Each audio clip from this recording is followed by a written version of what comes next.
Recall from college algebra that when you multiply an elementary function f of x by a constant a, it yields a vertical stretch or shrink in the graph, depending on the size of a. If a is bigger than 1, it causes a vertical stretch. If a is less than 1, it causes a vertical shrink.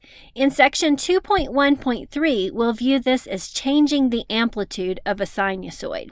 Definition: the amplitude of a sinusoid, remember a sinusoid can either be a sine wave or a cosine wave, is the absolute value of half the difference between the maximum and minimum y-coordinates. In particular, the amplitude of a times sine of x or a times cosine of x is the absolute value of a. So notice in both of those examples that we're multiplying the sine wave or the cosine wave by a constant. That's going to cause either a vertical stretch or a vertical shrink. But if we take the absolute value of that constant, it's called the amplitude of the sine wave. According to the definition, the amplitude is the absolute value of half the distance between the maximum and the minimum. So the amplitude is this distance right here. In practice, this can be used to model the loudness of sound. Sound is modeled by sine waves. The loudness is indicated by the amplitude of that sound wave. It can be used to model the height of a water wave. It can be used to model the intensity of an earthquake, or even the brightness of light if we model light as a wave. So let's see how this works when we execute this transformation on a graph. In example 4, we want to graph the sinusoids over the interval -2 pi to 2 pi.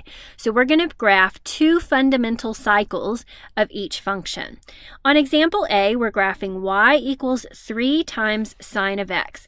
Notice the coefficient there is 3, so the amplitude of this sine wave is going to be 3.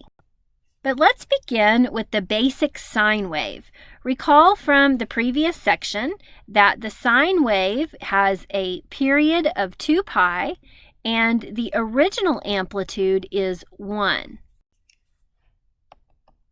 So the sine wave, remember, is the roller coaster shape. It passes through the points 0, 0.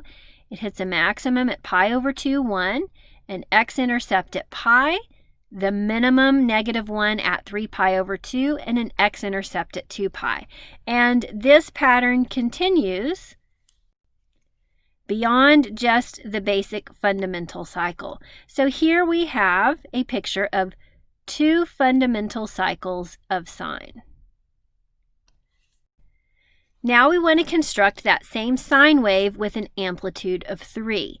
So we're going to multiply the y-coordinate of each point by 3.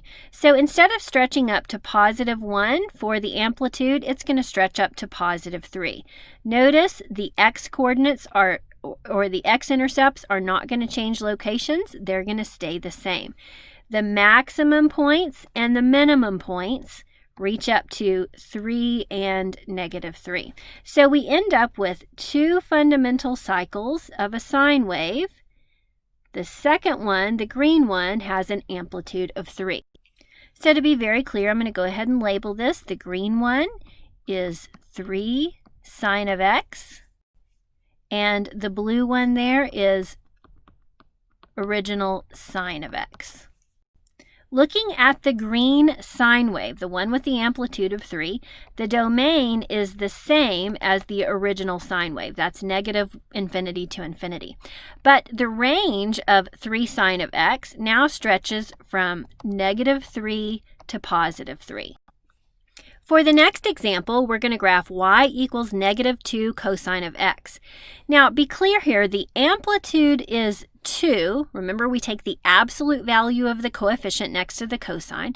The amplitude is 2, but because we have the presence of this negative, this is also going to reflect the graph across the x-axis. That was another one of the transformations that you learned from college algebra. So let's also begin this problem by graphing our basic cosine wave, Then we'll reflect it across the x-axis and then make the change in amplitude. So recall that our cosine wave starts up at 1. Actually, I think we have enough space here to stretch that out on the y-axis a bit. I'm going to go 2 units for 1 on the y-axis in the positive and negative directions. Okay, so cosine starts up at 1. It crosses at pi over 2, reaches its minimum at -1, crosses again at 3 pi over 2, and reaches its maximum at 2 pi. And this pattern repeats across its entire domain from -infinity to infinity. So we have our bowl shape. Now keep in mind, I'm using a different scale on the y-axis for my cosine wave than I did for the sine wave over here. So it looks just a little bit different. Let me go ahead and label this. This is ordinary cosine of x. Next, we're going to reflect this across the x-axis. So I want to construct the mirror image of this graph on the other side of the x-axis. So maximums become minimums, minimums become maximums. So this is what the graph of negative cosine of x would look like. Anyone else think that looks like a double helix from DNA, or at least a cross-section of it?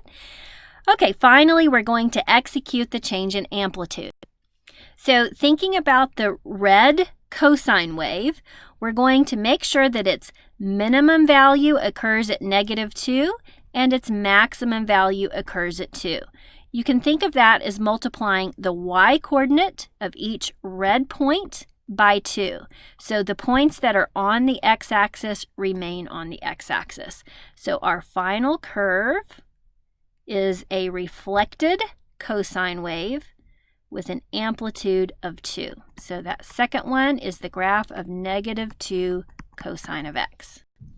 The domain of the green cosine wave is the same as the original cosine wave. That's -infinity to infinity. And the range this time stretches down to -2 and up to 2.